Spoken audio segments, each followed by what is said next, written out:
Nós temos conversado sobre a inversão de valores, a inversão de papéis, a inversão de prioridades, que a cultura que nos envolve tem gerado na família.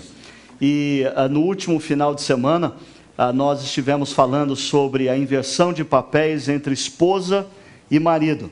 E eu recebi muitos e-mails, eu não dei conta de responder os e-mails, de pontuar para as pessoas, mas muita coisa emergiu, sinal que a coisa está fervendo, e isso é bom, né?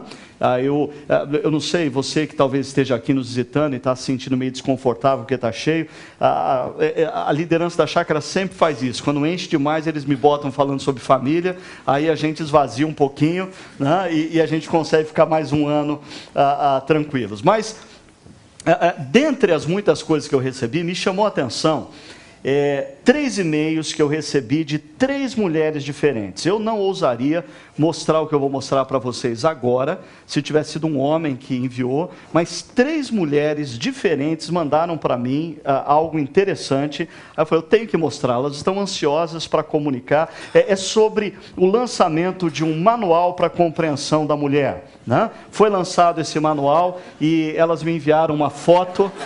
Então, homens, vocês estão bem mais próximos agora de compreender a mulher, ok? E eu tive a oportunidade de dar uma folhada rapidamente nesse manual, e dentre outras coisas eu achei interessante, por exemplo, nesse manual tem um gráfico que mostra as chances de um homem vencer uma discussão com uma mulher.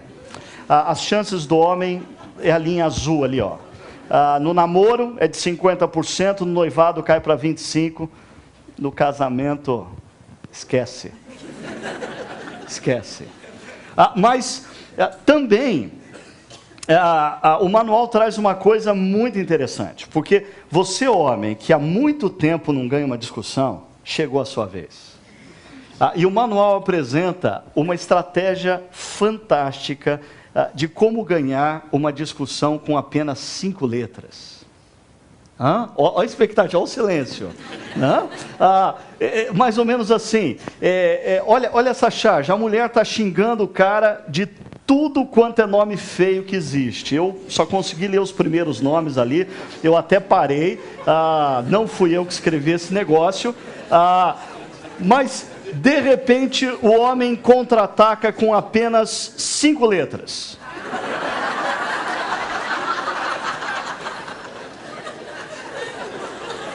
Ganhou a discussão.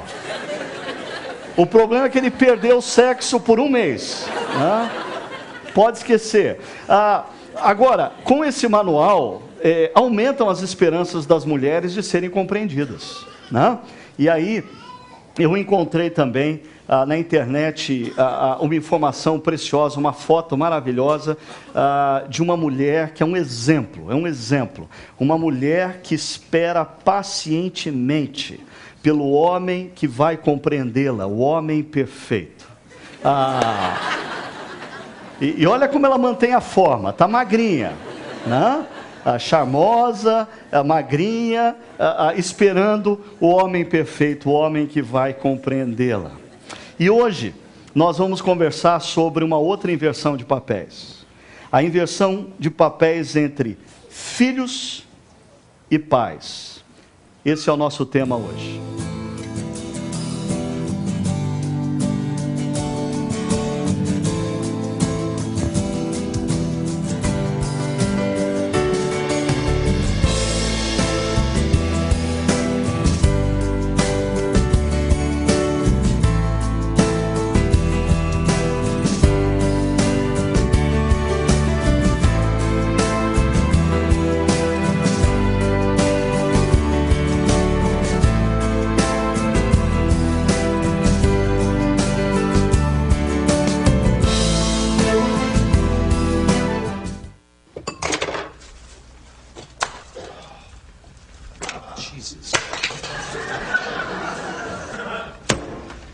Hey, Lucy? Lucy! What, Louie? Lucy, I need you to pick up your toys here. No. What do you mean, no? I'm still playing with them. No, you're not. You're playing in there. But those toys are waiting meanwhile. Lucy, I'm sick of picking up your toys. I play with my toys, and you pick them up. That's my deal.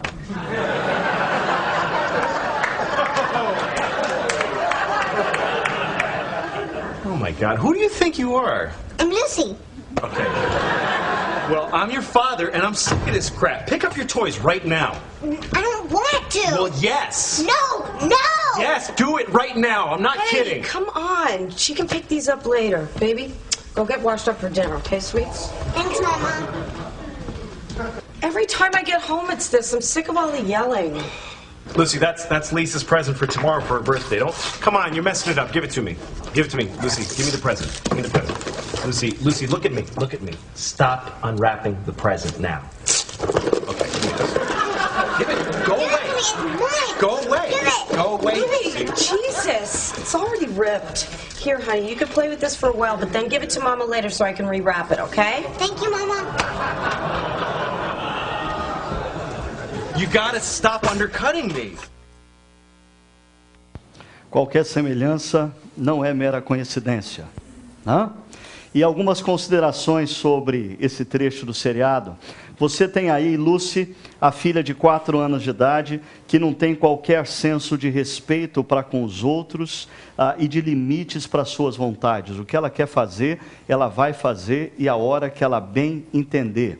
Do outro lado, você tem um pai tentando estabelecer algum padrão de respeito e limite, mas ele se depara com inúmeras resistências. Dentre elas, a própria filha, que não respeita, e por outro lado, a esposa, que não contribui muito para que ele tenha respeito. E do outro lado, você tem a mãe que trabalha o dia todo, fora de casa, chega e age de maneira pragmática com o fim de ter paz, né?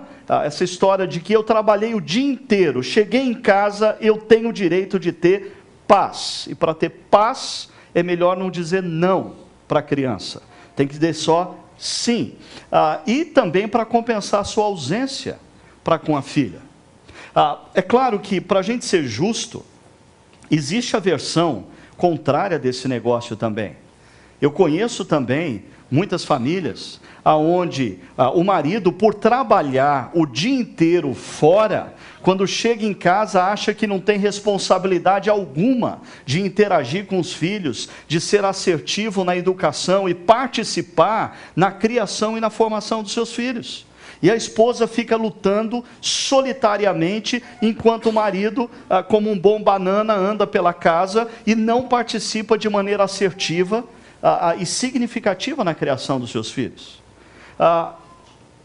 Agora, aonde está o problema? Por que essa música, essa moda de viola que foi cantada, reflete tão bem a nossa realidade hoje, quando diz que os filhos se tornaram reis e as filhas se tornaram rainhas, e os pais não mandam mais nada? É interessante, hoje, agora há pouco, chegando aqui, alguém me mostrou uma reportagem que está saindo numa das revistas de circulação nacional, dizendo, é preciso dizer não. E o subtítulo diz, em lares brasileiros, a liberdade em excesso abalou a autoridade dos pais, culpa também da educação liberal que eles receberam em casa. Revista dessa semana. Existe uma preocupação que está acontecendo. Será que o que está acontecendo é reflexo dessa afirmação que foi feita alguns domingos atrás pelo Daniel, quando ele disse alguma coisa assim, a atual geração de jovens pais é possivelmente a última geração que obedeceu a seus pais e a primeira geração que obedecerá seus filhos. E de quem é a culpa desse negócio? Qual é a fonte do problema? Será que isso é fruto da influência dos valores cristãos? Será que a igreja é culpada disso? Será que a espiritualidade cristã é culpada disso? Será que o discurso cristão e bíblico, que fala sobre papéis estabelecidos de maneira objetiva, o papel do homem na família, o papel da mulher na família, o papel dos pais na criação dos filhos, qual é o dever dos filhos em relação aos pais, essas coisas que foram consideradas ao longo dos últimos 40 anos, 30 anos, antiquadas, será que é isso que resultou a família de hoje? Ou essa família que está em crise profunda, é fruto da influência dos valores seculares, influência da cultura emergente na década de 60, que cresce ao longo das décadas seguintes, e que vai quebrando todo o critério de autoridade, todo o critério de relacionamentos com papéis definidos. E é claro,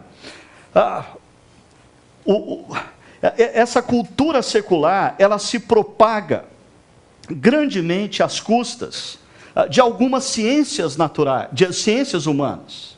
Ao longo dessas décadas, inúmeras teorias surgiram na área da pedagogia, da psicologia, da psicopedagogia, que influenciaram grandemente aonde nós chegamos hoje como família.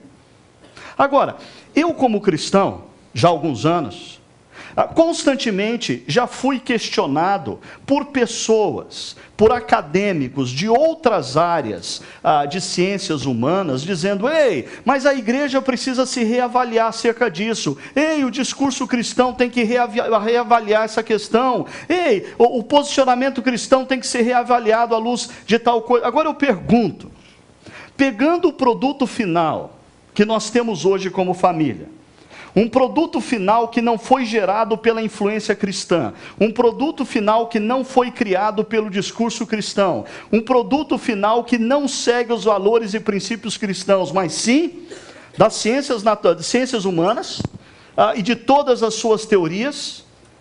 Será que essas ciências não precisam se reavaliar à luz de tudo que está acontecendo?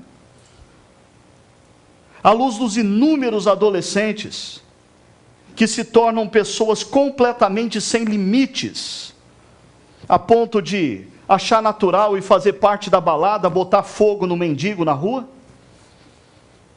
Ou adolescentes que não conseguem ouvir não. Se a namorada diz não quero mais, ele vai até a casa da namorada e dá um tiro na cabeça da namorada. Será que os detentores dos valores e princípios liberais, seculares das últimas décadas, à luz do que está acontecendo na sociedade, não tem que se curvar ao fato de que existe alguma coisa errada e algum caminho errado foi tomado e precisa ser reavaliado? Para mostrar para vocês a que distância a cultura secular está da espiritualidade bíblica, quando o assunto é relacionamento pais e filhos, eu decidi pegar um artigo publicado no portal IG, chamado, o artigo tem o título "Seu filho não obedece? 9 dicas para mudar isso".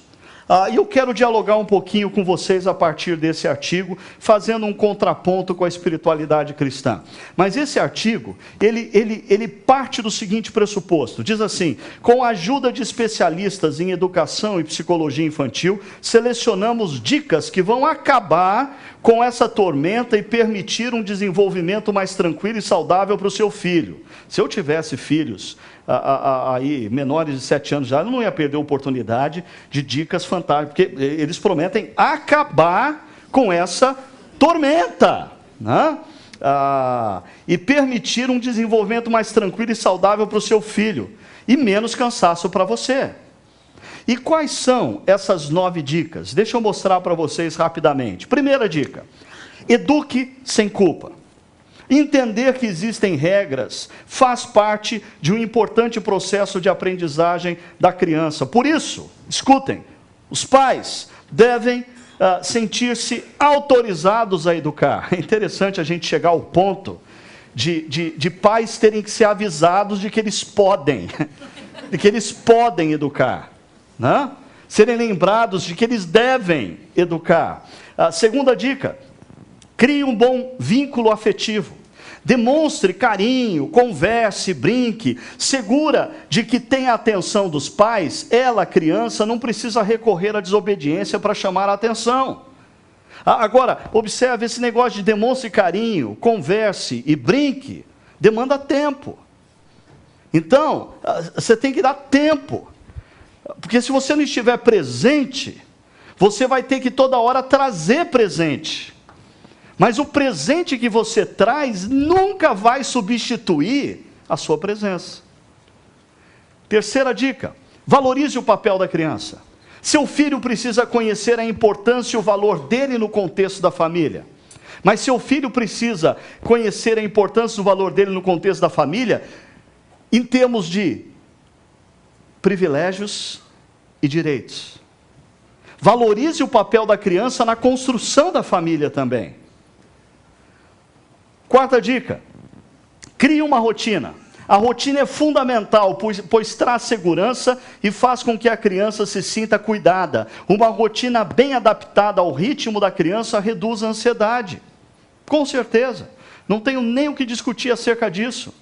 Você pode, aqueles que lidam com a educação, aqueles que lidam diariamente com crianças, percebem claramente que as crianças mais agitadas, as crianças mais ansiosas, as crianças que não conseguem se concentrar em nada e precisam sempre chamar atenção, são aquelas em que os pais são mais ausentes. Por quê? Porque eles não têm controle sobre a rotina deles. 5. Dê ordens claras. Dialogue sempre. Use linguagem adequada à faixa etária da criança em tom firme. Homens, falem grosso. Né? Ao dar ordens, olhe nos olhos da criança. 6. Esteja preparado para lidar com a desobediência. Porque ela vai emergir. Ao desobedecer, a criança busca uma satisfação momentânea. Nem sempre o seu objetivo é afrontar o adulto. Por isso, haja com calma e firmeza. Isso é o que o artigo diz. 7. Diante da birra... mas esse negócio não acontece na família de vocês, eu sei, porque, assim, na família de cristãos, crianças não fazem birra, né? Eu nem sei porque eu coloquei esse tópico aí, mas quem sabe você possa ajudar um conhecido, um amigo, com esse tópico, ok? Diante da birra, fique firme. Quando a criança começar a fazer birra, respire fundo, mantenha calma. Se estiver em público, não se preocupe com os comentários ou os olhares das pessoas. Apenas tente desviar a atenção dela para outra coisa, mas não ceda. Ok. 8. Oriente a babá. Combine com os cuidadores as diretrizes da educação do seu filho. Aqui eu não vou aguentar, mas eu só acho que o artigo tinha que incluir não só a babá, então. Tem que fazer uma reunião para orientar todo mundo, né? Você tem que chamar o professor do seu filho, a supervisora da escola, o motorista da van, o zelador do prédio, o síndico do condomínio, e vai dar um trabalho tão grande para orientar toda essa turma. Por que não orienta o filho? Mas vamos lá. 9. Educa-se o tempo todo. Lembre-se, educar é uma atividade contínua e você precisa dar o exemplo. E queria voltar a insistir e estar presente. Porque se você não estiver presente, não tem como a criança ver o exemplo. E crianças aprendem muito mais pelo que elas veem do que pelo que elas escutam. Não adianta você trazer seu filho para me ouvir, porque ele aprende e ele assimila muito mais o que ele vê em você do que o que eu digo para ele ou qualquer professor do Chácara Kids. Você viu um exemplo de um vídeo positivo acerca disso, falando do impacto que um pai tem na vida do filho. E consequentemente o impacto que uma mãe tem na vida de um filho. Deixa eu mostrar para você um outro vídeo. Um vídeo que aborda o lado negativo. Porque o que o seu filho vê em você, ele reproduz. Dá uma olhada nisso. It looks like rain again today. Dark clouds gather and fill the sky. Don't know how to talk to you, just know how to say goodbye. Have you actually got a driver's license? Go back where you came from. Learn to speak English. Go back where you came from.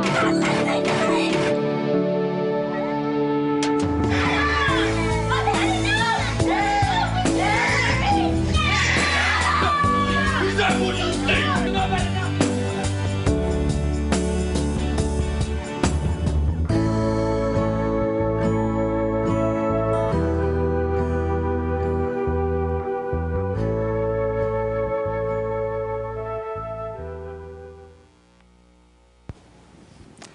Diante disso, eu queria sugerir para vocês a seguinte dinâmica aqui.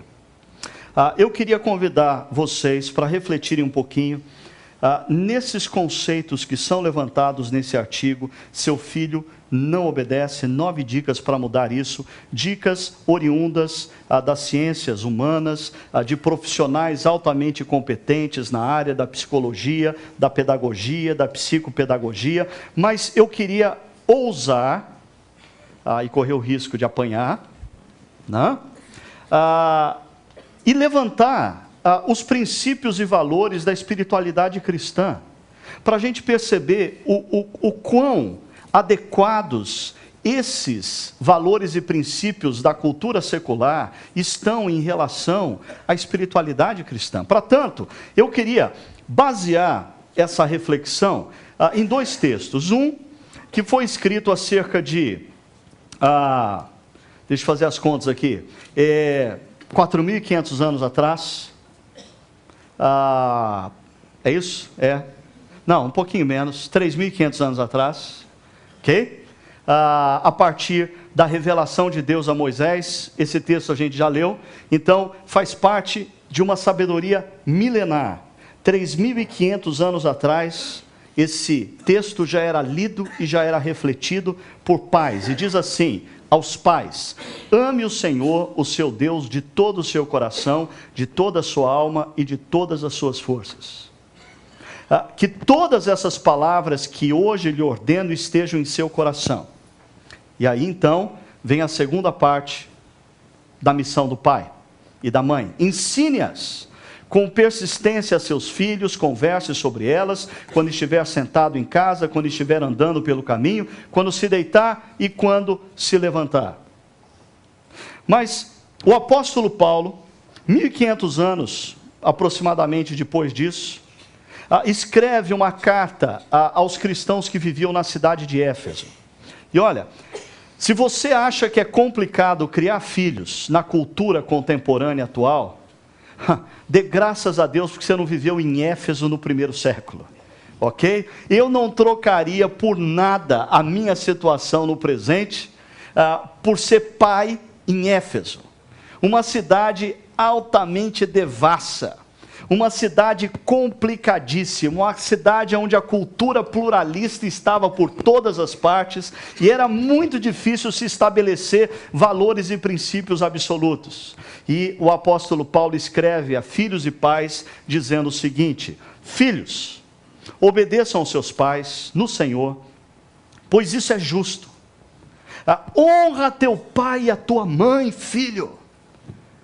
Esse é o primeiro mandamento com promessa. Que promessa? Para que tudo te corra bem e tenhas longa vida sobre a terra. É uma promessa de Deus. Se você honrar os seus pais, Deus vai te dar vida longa. Pais, não irritem seus filhos. Antes, criem-nos segundo a instrução e o conselho do Senhor. E eu queria chamar a atenção para a última linha. Pais que seguem a Jesus e que se afirmam discípulos de Cristo, eles devem criar seus filhos, não segundo os valores e princípios da cultura vigente, não segundo os valores e princípios da cultura secular, mas segundo os valores e princípios, o que diz? Da instrução e do conselho do Senhor. Diante disso, eu queria sugerir o seguinte: Eu coloco a dica que foi dada no artigo e vocês vão me ajudar fazendo a avaliação. Se você acha que a dica é bem consistente e linkada com os valores da espiritualidade cristã, você vai votar 3, ok? Se você acha que é linkada, mas falta alguma coisa, nem tanto, você vai votar 2. Se você acha que é muito pouco conectada à espiritualidade cristã, você vai votar 1, ok? Então, por exemplo, primeira dica, eduque sem culpa. Os pais devem sentir-se autorizados a educar. O quanto você acha que isso tem a ver com a espiritualidade cristã? Levanta sua mão aí. 3, 2 ou 1, vai. 3, 2 ou 1. 3, 2, 2, 3, 1, 2. Está bem pluralista o nosso auditório. É o auditório mais pluralista que eu tive esse final de semana. Tá? O meu voto é 3. E deixa eu justificar por quê. Se você pegar Efésios capítulo 6, verso 4, é claro em dizer, pais, e o verbo em seguida é um imperativo, criem-nos. Pais, é responsabilidade de vocês educar os filhos de vocês, é responsabilidade de vocês participar da formação dos filhos de vocês. E se você pegar Deuteronômio 6, 7 que nós lemos, também diz, ensine-as com persistência, não desanime, não desista, por mais, mesmo que esteja difícil, a responsabilidade continua sendo sua. Eu achei interessante que, eu li muito rapidamente esse artigo que me chegou nas mãos agora, mas uma das pessoas entrevistada diz claramente, sinto culpa de dizer não. Uma mãe sente culpa em educar, sente culpa em participar de maneira assertiva da formação do seu filho. A segunda dica que foi dada lá é essa: crie um bom vínculo afetivo, demonstre carinho, converse e brinque. Quão próximo isso está dos valores e princípios da espiritualidade cristã? Levanta sua mão aí, 3, 2 ou 1. Ok, 3, 2, 1, 3, 3, 3, agora parece que houve, e aí, é o pessoal do aquário, participa aí, né gente? Ok, isso, faz tchauzinho também. 3, eu estou com vocês, eu também digo que é 3, por quê? Se você pegar o texto de Deuteronômio 6, verso 7, é claro, o texto diz, olha, converse sobre elas, sobre as instruções de Deus. Quando estiver sentado em casa, quando estiver andando pelo caminho, quando se deitar e quando se levantar, o texto fala de convívio. Pai e mãe precisam conviver com seus filhos. Se eles aprendem mais pelo que eles veem do que pelo que eles escutam, você tem que estar mais presente na caminhada com eles. Você ensina o seu filho quando você vai levá-lo à escola, enquanto você conversa no carro, quando você está andando no shopping, quando você senta lá na mesa do McDonald's e bate um papo com ele. Esses são momentos interativos, fundamentais, quando você brinca com eles, quando você assiste televisão com eles, mas não de maneira passiva, o tempo todo participando e integrando isso na formação e na educação do seu filho. Terceira dica que foi dada lá: valorize o papel da criança. Seu filho precisa conhecer seu valor no contexto da família. Se você acha que isso tem a ver com espiritualidade cristã e com os valores e princípios, 3, pouco a ver, 2, nada a ver, 1. Diga lá. Vamos, gente. E aí? Mais uma vez, o pessoal está começando a ficar no automático. 3. Eu também acho que é 3. Por quê? Olha só. Primeiro, o Salmo 127, verso 3, diz claramente, os filhos são herança do Senhor, uma recompensa que Ele dá. A Bíblia diz que o seu filho, a sua filha, é algo precioso, é uma herança de Deus. Deus te deu como presente, como dádiva. Eu sei que na cultura secular, muitos casais veem filhos como problema. Mas na cultura antiga, um casal que não conseguia ter filhos, se sentia profundamente humilhado diante da sociedade dos demais. Por quê?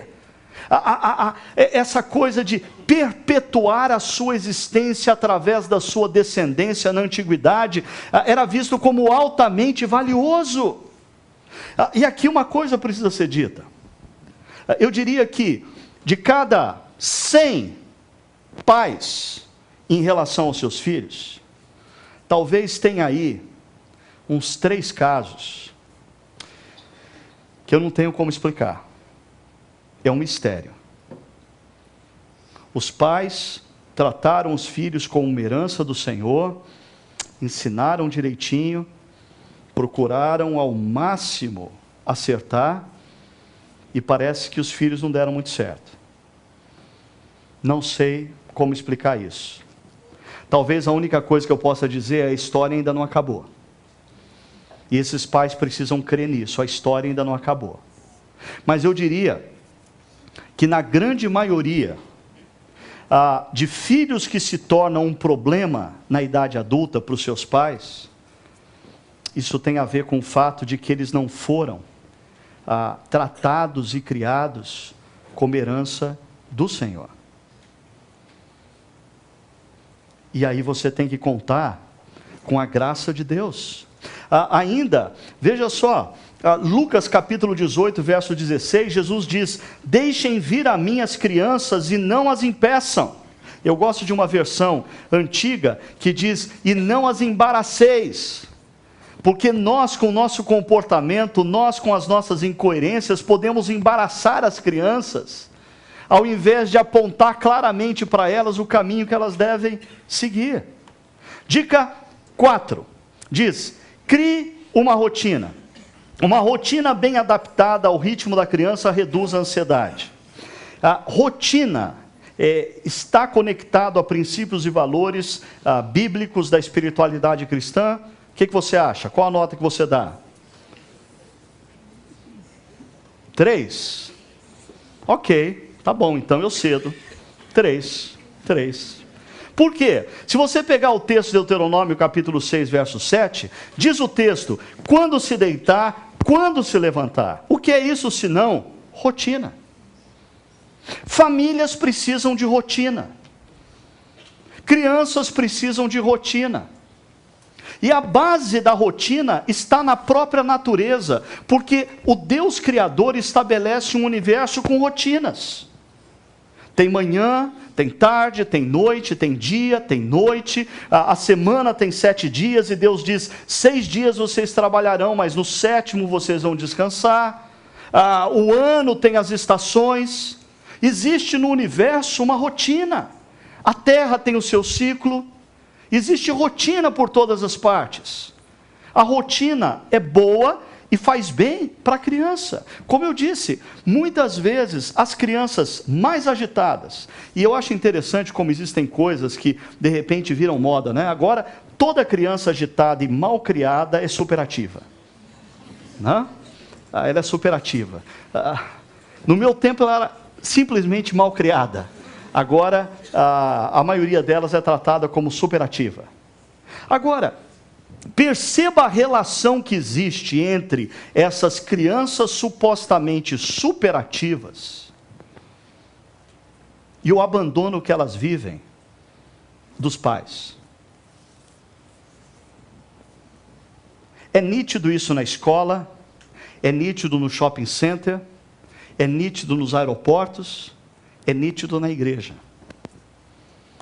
5ª dica: dê ordens claras, dialogue sempre, use linguagem adequada e tom firme. O que você acha? Isso tem relação com a espiritualidade cristã e valores e princípios bíblicos ou não? Qual que é o voto aí? Aqui embaixo, 3, e lá no aquário, tá bom, então eu cedo também. Estou com vocês. 3. Veja só, o livro, a carta de Paulo a Efésios, ele diz: pais, criem-nos segundo a instrução e o conselho do Senhor.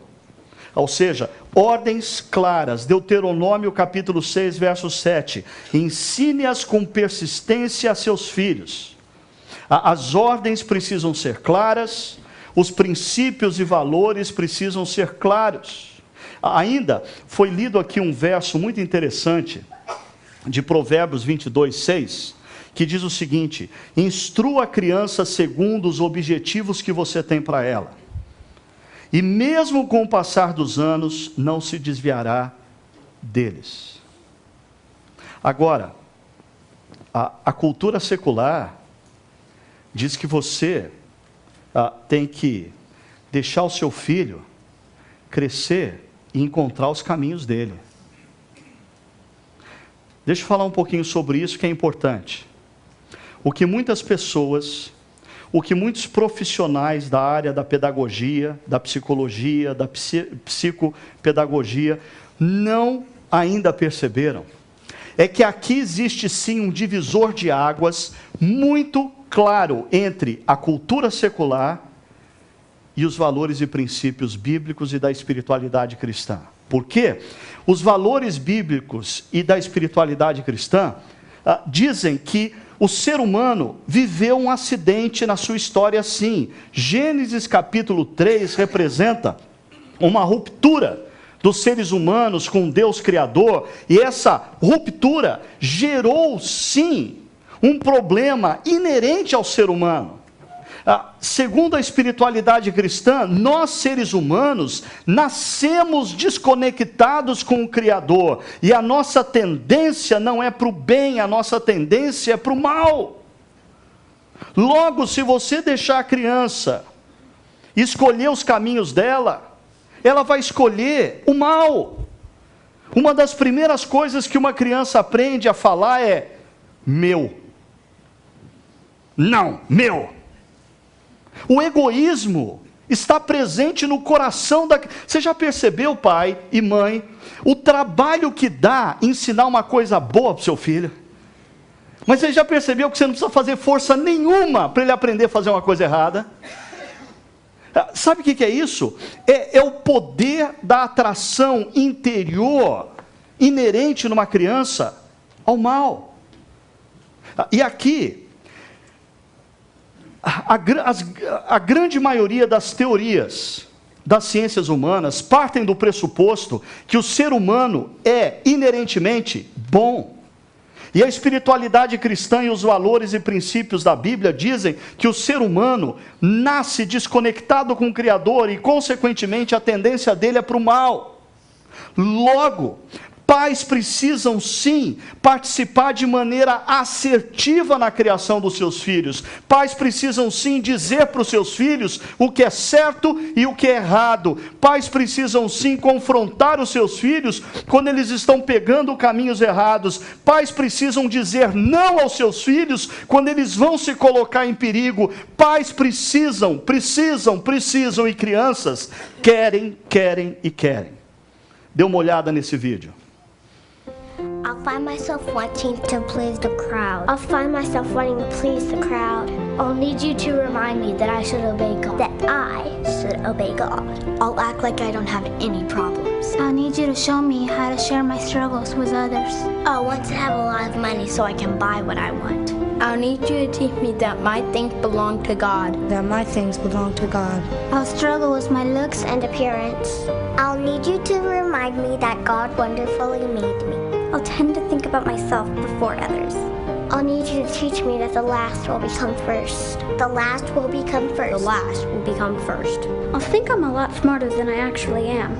I'll think I'm a lot Smarter than I actually am. I'll need you to show me how to learn from God's wisdom.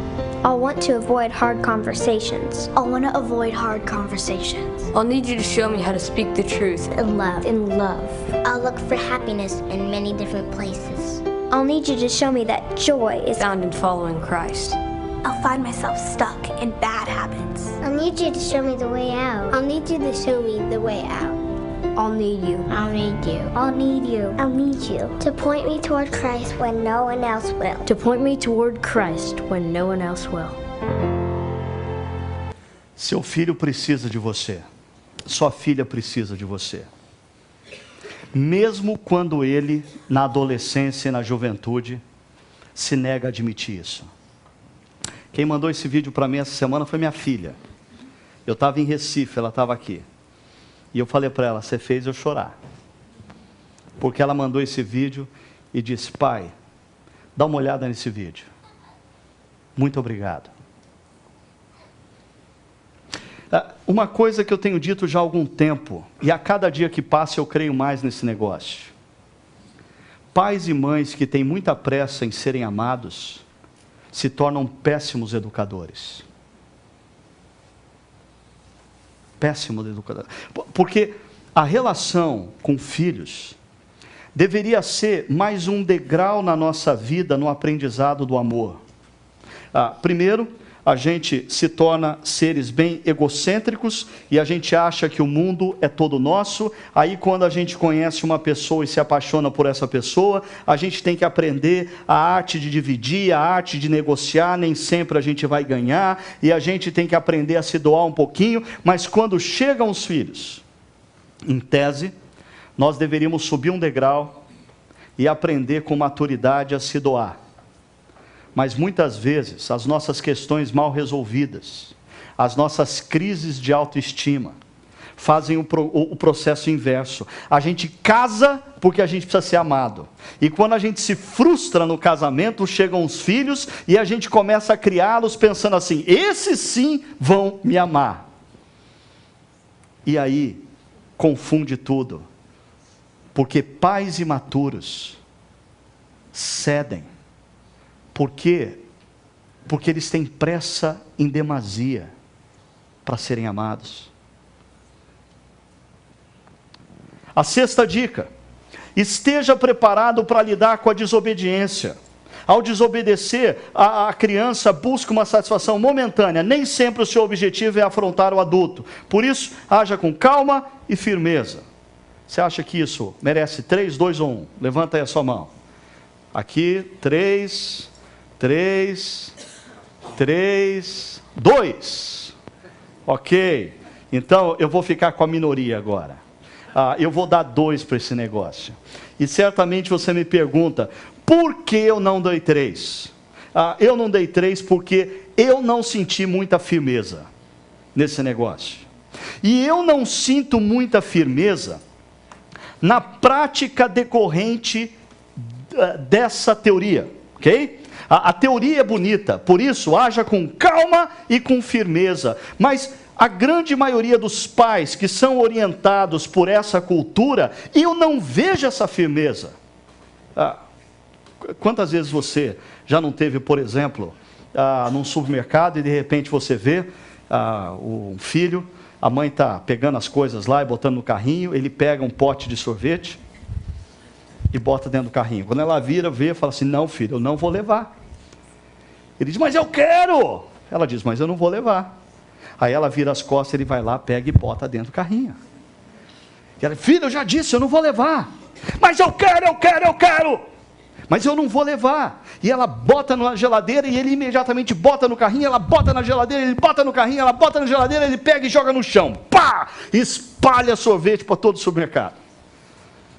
E aí a mãe faz assim: filhinho, o que você fez, querido? Aí ele pega o que sobrou de sorvete no chão e joga nela. Pá! Aí você tem que lembrar do seguinte: nem sempre o objetivo dele é afrontar você. Nem sempre o objetivo dele é afrontar sua autoridade. Talvez não, porque nem autoridade você tenha mais para ser afrontada.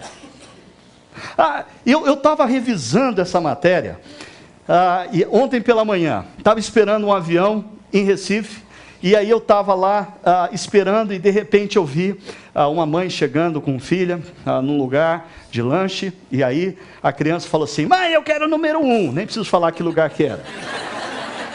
A mãe falou assim: filho, não, porque você não aguenta comer o número 1. Mas eu quero o número 1. Não, filho, não. Mas eu quero. E se jogou no chão e já começou a espernear. E a mãe: levanta já daqui. E aí o moleque saiu gritando e andando no meio das mesas e bateu a mão num pote de refrigerante dos outros e voou refrigerante. E a mãe atrás: não, filho, vem aqui. Ele fala: não venho. Vem aqui, filho, não venho. Vem aqui, filho, não venho. Espera aí. que negócio é esse? Você está querendo dizer para mim que quando acontece isso, eu tenho que respirar fundo? 5 vezes. E me convencer, ele não está me afrontando. Ele não está me afrontando. É coisa da minha cabeça. Eu acho que aqui começam as minhas diferenças, e eu creio que as diferenças dos princípios e valores da espiritualidade cristã em relação a essa cultura humanista derivada das ciências humanas que tem regido as relações nossas com os nossos filhos. O livro de Provérbios diz, no capítulo 25, verso 15, a insensatez está ligada ao coração da criança. Então, esse negócio de deixa a criança crescer e achar o seu próprio caminho. A Escritura Sagrada diz que a insensatez está ligada ao coração dela. Ela precisa da sua participação, ela precisa da sua influência, ela precisa da sua orientação objetiva. E diz, a vara da disciplina a livrará dela. Dela quem? Da insensatez. Ahá! E aqui eu vou começar a correr riscos de receber e-mails perigosos amanhã, porque esse negócio de vara da disciplina... O que é vara da disciplina nesse texto? Se nós considerarmos a terminologia hebraica à luz da gramática aramaica e o contexto da cultura hebraica do século X a.C., nós diríamos que isso significa palmadas pedagógicas. Palmadas pedagógicas. Agora, é importante a gente perceber o seguinte. Primeiro, eu discordo do conceito palmadas pedagógicas, tá? Eu discordo, completamente. Porque eu acho que você não deve usar a sua mão para fazer isso. Só isso. A sua mão deve ser fonte de carinho para o seu filho. Agora, por favor, presta atenção numa coisa. Quando a palavra de Deus fala de disciplina à criança, a palavra de Deus está falando, a disciplina vai desde a repreensão verbal até algum tipo de punição física, sensata, saudável, que serve para fazer a criança perceber que os atos dela têm consequências e ela vai sofrer mais tarde por esses atos. Olha só o que diz a Ângela Marulanda no livro Desafio de Crescer com os Filhos. Ela diz, o objetivo da disciplina não é simplesmente que os filhos obedeçam como cordeirinhos por medo do castigo, mas que sejam pessoas responsáveis, isto é, que ajam e se controlem porque sabem que têm que enfrentar as consequências de seus atos. Crianças precisam desde cedo a perceber que os seus atos trazem consequência. Quando crianças dizem assim, não quero comer, não quero comer, não quero comer. E a mãe fala assim, tá bom filho, então toma um sorvetinho. O que ela está aprendendo com isso?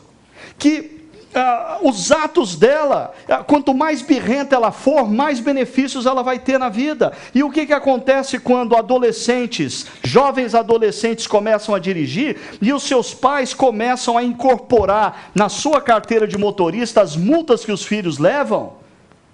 Para eles não perderem a carteira, nós estamos ensinando filhos a não assumirem responsabilidade pelos seus atos.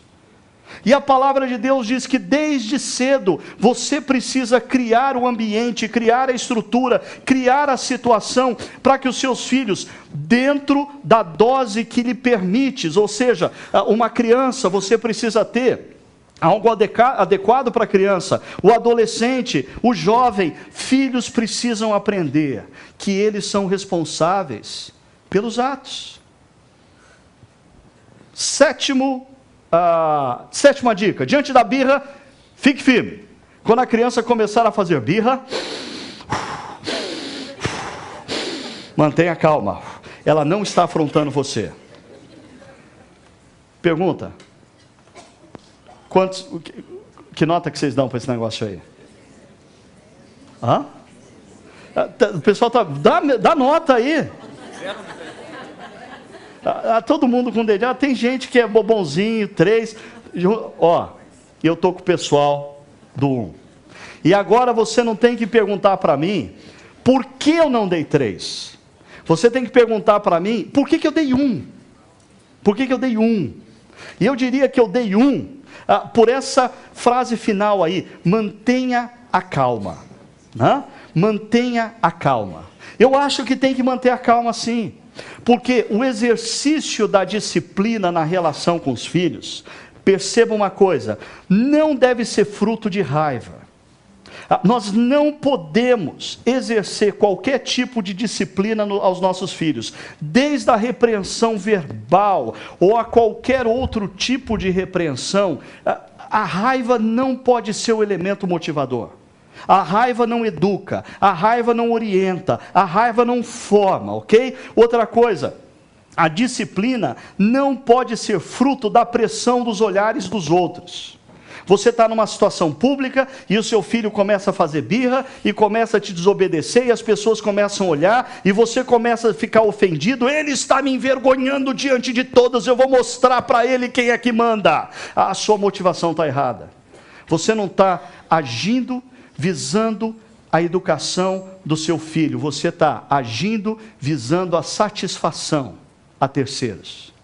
Essa motivação é errônea também. E ainda, a disciplina não pode ser exercida como fruto do desejo de vingança.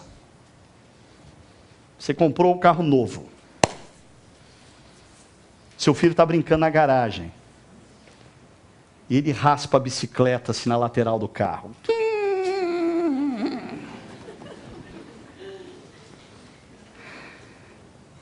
Às vezes pais repreendem filhos porque, por exemplo, derrubaram um copo de chocolate na toalha nova, bordada, que a mãe trouxe de Fortaleza.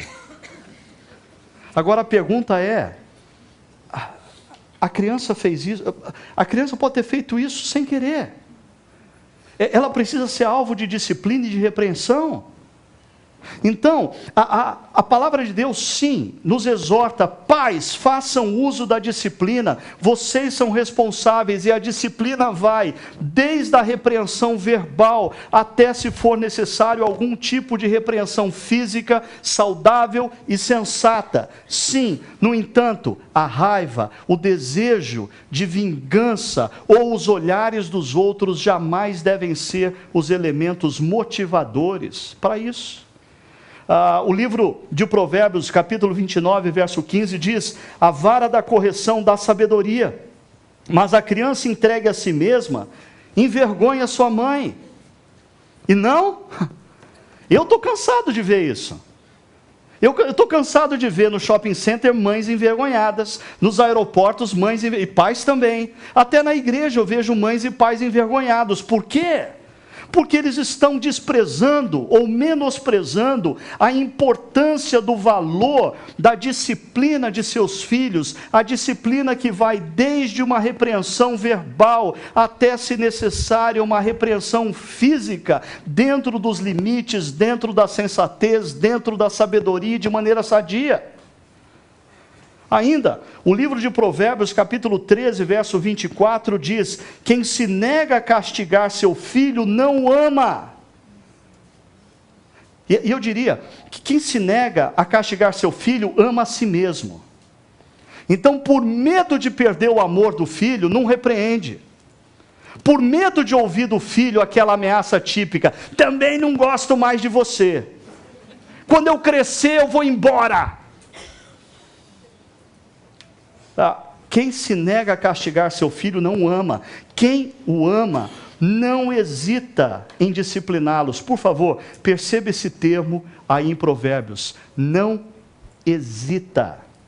A autora que eu citei há pouco diz assim: Nos dias de hoje, os pais dão as ordens de forma vacilante, com súplicas e até pedindo desculpas pelas instruções que estão dando.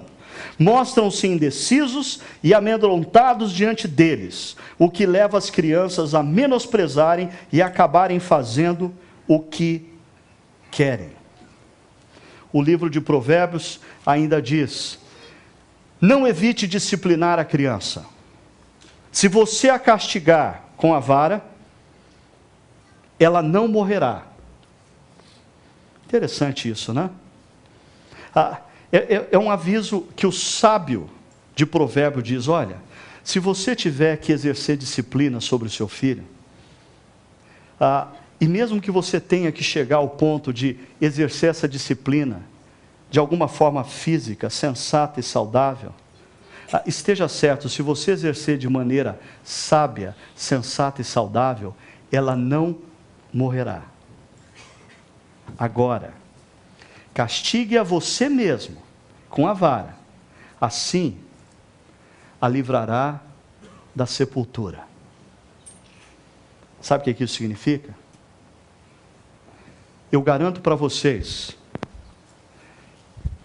que nesta madrugada,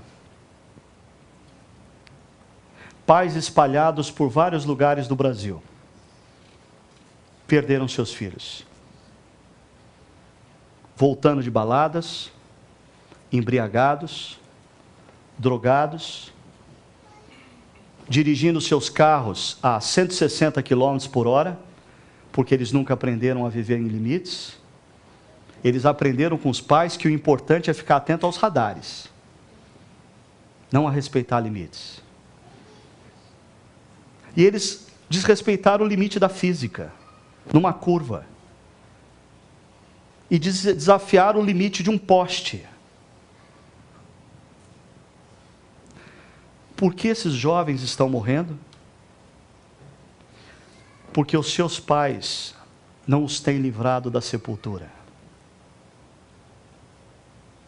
Nós não temos tempo, mas eu recomendo você buscar na internet amanhã um artigo que foi escrito já há alguns anos atrás por um médico, intitulado Mães Más. Ok? Esse artigo, eu tenho uma cópia dele aqui. Ele foi publicado por ocasião da morte de duas jovens de 16 anos de idade, Tarsila Guzmão e Maria Eduarda Dourado. Essas jovens foram mortas ali na região de Porto de Galinhas, em Recife. Elas saíram num final de semana, para ele passar o final de semana na casa de um amigo. E na casa de um amigo, elas saíram para andar de barco com outro amigo. E chegaram numa outra praia e resolveram andar para o lado contrário de todo mundo. E quando elas voltam, porque elas queriam aventura, então elas foram para lados que as pessoas não iam. E quando elas voltam, por alguma razão, o barco já tinha ido. E aí elas resolvem se aventurar e pegar carona aqui e acolá, tentando voltar por conta própria, até que a partir de um determinado ponto não se tem mais notícia das meninas. Elas ficam desaparecidas por 16 dias, até que seus corpos são encontrados num canavial.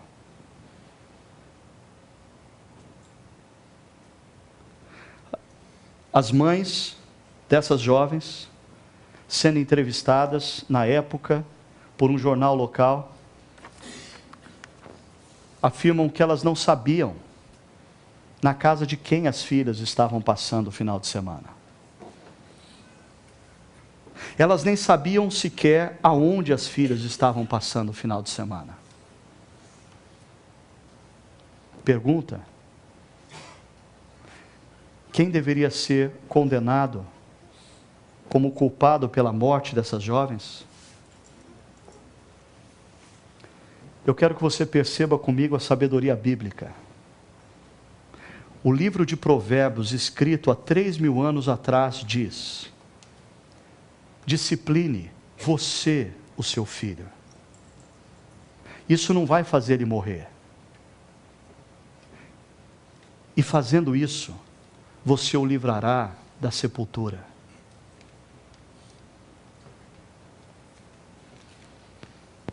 Dica 8.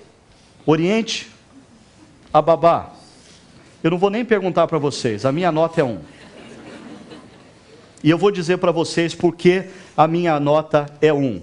Porque, apesar de eu achar um absurdo esse negócio, é a terceirização de um ato que tem que ser nosso, como pais. O pessoal mais velho aqui sabe, eu defendo esse negócio de casar, de ter filhos, eu adoro esse negócio. Domingo de manhã aqui na nossa comunidade a gente tem esse negócio aqui cheio de crianças. Agora, uma coisa é verdade, se você não vai ter tempo para se relacionar e criar seus filhos, por que tê-los? Agora, antes de você tirar uma conclusão acerca dessa minha pergunta, eu ouvi uma psicanalista falando umas 2 semanas atrás, ela levantou uma outra pergunta, ela disse, a maioria das mulheres hoje reivindica que elas não podem ter filhos porque elas têm uma carreira profissional. E ela perguntava, você concordaria se a sua mãe tivesse decidido não te ter em nome da carreira profissional dela?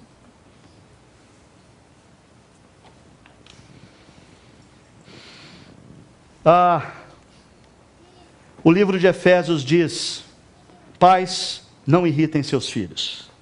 E deixa eu falar uma maneira muito simples de pais irritarem seus filhos.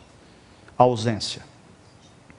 A ausência dos pais geram crianças irritadiças. Não irritem seus filhos. A Hillary Clinton, numa ocasião que ela visitava a África, ela voltou com essa frase, para consolidar valores em uma criança, faz-se necessário uma tribo inteira. E essa é a razão porque eu dei 1 para esse negócio.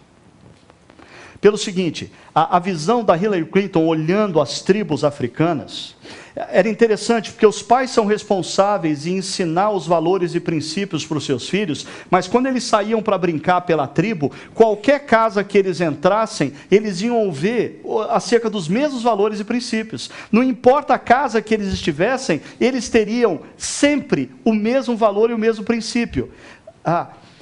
Os nossos avós tiveram isso de uma outra forma. A família estendida fazia esse papel. No tempo dos nossos avós, os casais tinham 12 filhos, 18 filhos, as famílias eram grandes, todo mundo morava dentro da mesma propriedade. E aí sabe o que acontecia? Quando um pai falhava, um tio era referência. Quando uma mãe falhava, uma irmã mais velha assumia a responsabilidade. Crianças eram educadas dentro da família estendida, tendo os pais como a principal referência, mas o que os pais ensinavam era reforçado pela família estendida. Agora, as nossas famílias são minúsculas. Nós não temos mais... Hoje, quando um pai falha, a criança recebe o impacto em cheio. Quando uma mãe falha, ela não tem para onde olhar, porque os avós são separados também.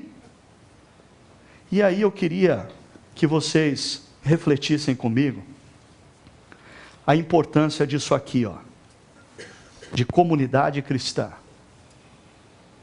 aonde as nossas crianças podem usufruir um pouquinho de uma família estendida. Eu sonho com uma comunidade na qual o seu filho vá dormir na casa do amiguinho, e ele escute lá na casa do amiguinho da comunidade os mesmos valores e princípios que ele tem em casa. Eu sonho com uma comunidade na qual o seu filho adolescente diz, pai, que horas que eu posso voltar? Você diz X, e ele não diga para você, mas pai, o filho de fulano vai voltar às 4 horas da manhã, e o pai dele não fica enchendo as paciências dele. A importância de uma comunidade participar da formação de filhos. E termino, a parte que o pessoal mais gosta, finalmente, educa-se o tempo todo. Alguém tem dúvida de que isso é verdade? Eu não. E o livro de Deuteronômio, o texto escrito há 3.500 anos atrás, já dizia, pais, amem a Deus e guardem a palavra de Deus, e assim ensine a palavra de Deus aos seus filhos, enquanto vocês estão sentados, enquanto vocês estão andando, quando vocês deitam, quando vocês se levantam, o tempo todo. Esse é o meu gráfico. Das 9 dicas dadas, olha que interessante. Existe uma área específica aonde a espiritualidade cristã e a cultura contemporânea não se adequam. E aqui você vai ter que tomar uma decisão a respeito disso. Porque existem valores interessantes emergindo aí pelas ciências humanas, existem valores interessantes que me ajudam como pai, te ajudam como mãe a educar os seus filhos vindo da pedagogia, da psicologia, da psicopedagogia. Agora, existem valores que você precisa reavaliá-los. Lide com a desobediência. Diante da birra, fique firme. Oriente a babá. Eu diria que o ponto frágil da cultura secular e dos valores que a cultura secular tenta imprimir sobre os pais hoje, dizem respeito à participação assertiva na educação dos filhos, incluindo a repreensão e a disciplina. A coragem de dizer não. Não ter medo nem pressa em ser amado. Mas termino. Os filhos aqui presentes ouviram tudo isso na perspectiva. O Ricardo está reforçando essas ideias obtusas nos meus pais. Agora eu vou ter que aguentar durante a semana os nãos e a coisa vai mudar lá em casa. Então eu quero só lembrar vocês o que Paulo disse aos jovens de Éfeso. Obedeçam aos seus pais. Isso não é um peso, não. Isso é justo. E é tão justo que Deus deixou uma promessa para vocês. Honrem os seus pais. E vocês terão vida longa. Deixa eu acrescentar uma coisinha aqui. Honre os seus pais. E vocês vão viver o suficiente para agradecê-los. Obedeçam aos seus pais. E vocês vão chegar a um tempo de maturidade na qual vocês vão reconhecer a importância que eles tiveram na sua vida. Alguns de nós aqui não tem mais o pai ou a mãe para honrá-los. E nessa noite chegar em casa e dizer muito obrigado pelo que vocês fizeram. Muito obrigado porque vocês tiveram coragem de dizer para mim não. Muito obrigado porque vocês tiveram a coragem de me repreender quando eu precisava. Muito obrigado porque vocês me frustraram nos meus planos. Isso fez de mim alguém adulto, sadio. E alguém capaz de ser pai e mãe também. Mas alguns de vocês aqui têm os pais e mães vivos. E podem honrá-los. Eu queria terminar com o último vídeo. Dá uma olhada nisso.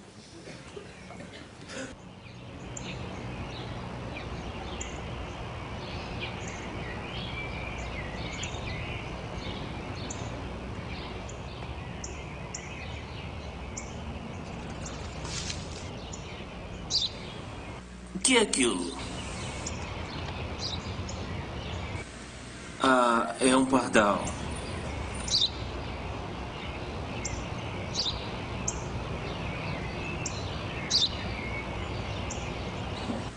O que é aquilo? Eu já disse, pai, é um pardal.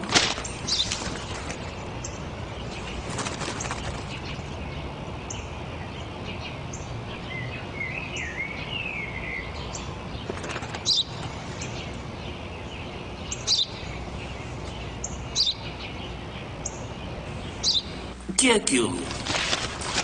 É um pássaro, pai, é um pássaro. Pássaro.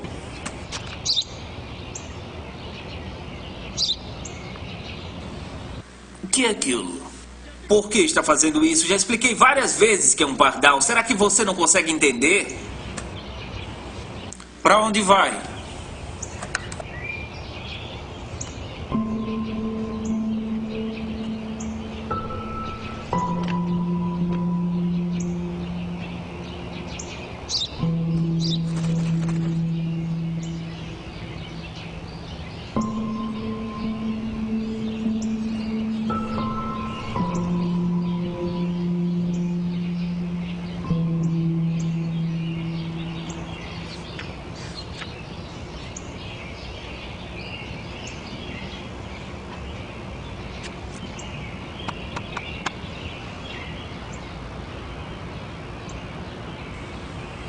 em voz alta. Hoje meu filho caçula, que há alguns dias completou 3 anos, estava sentado comigo no parque quando um pardal pousou na nossa frente. Meu filho me perguntou 21 vezes o que era aquilo. E eu respondi em todas as 21 vezes que era um pardal. Eu abracei todas as vezes que ele repetiu a pergunta, vez após vez, sem ficar bravo, sentindo afeição pelo meu inocente garotinho.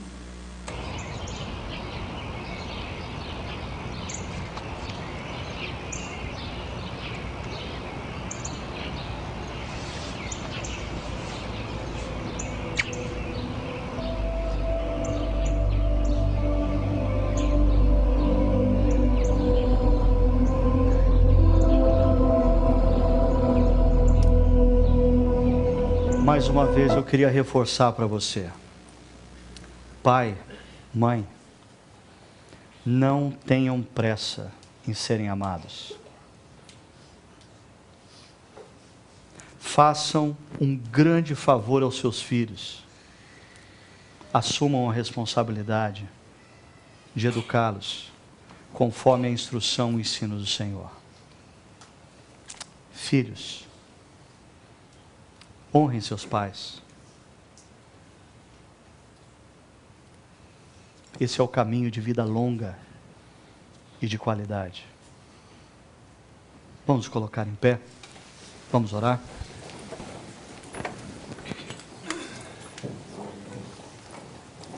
Vamos orar. Ó Deus, nós, nesta hora, diante da palavra do Senhor que foi ensinada nesta noite, nós queremos nos colocar como pais e pedir ao Senhor que tenha misericórdia de nós e que o Teu Espírito Santo nos convença de que todas estas verdades são importantes na criação dos nossos filhos. Que o nosso coração se quebrante diante da Tua instrução, a instrução da Tua palavra que foi guardada para nós hoje. Nós rogamos, ó Deus, pelos nossos filhos, por aqueles que ainda estão em fase de serem educados, por aqueles que ainda estão em fase de serem formados no seu caráter, na sua personalidade, a partir de uma responsabilidade dos pais. Clamamos ao Senhor por eles. Que o Teu Espírito convença, que o Teu Espírito eduque, que o Teu Espírito restaure os relacionamentos. Nós clamamos também pelos filhos que já passaram desta fase e que hoje já têm toda a sua autonomia de personalidade, que muitas vezes já causam muitas tristezas aos seus pais. Nós rogamos pela Tua graça e pela Tua misericórdia a estes filhos, para que o Senhor haja com o Espírito que convence do pecado, que convence também do perdão de Jesus, e que o Senhor os livre de caminhos perigosos. Que o Senhor traga aos pais sabedoria também, que o Senhor traga aos pais direcionamento. Ó Deus, nós queremos cuidar dos nossos filhos, porque eles são a herança do Senhor. Eles são presentes que vêm do Teu trono a todas as famílias. Que Teu Espírito haja agora aqui no coração dos lares aqui, Senhor. Que homens e mulheres possam rever toda a sua postura diante dos seus filhos a partir desta noite e tomarem uma decisão de firmemente, a partir da Tua palavra, educarem os seus filhos como expressão de amor. E, ó Deus, que o Senhor restaure também relacionamento de pais e filhos. O Senhor conhece também muitos lares onde há discórdia, onde há inimizade, onde há rancores, onde há mágoas de filhos para com seus pais.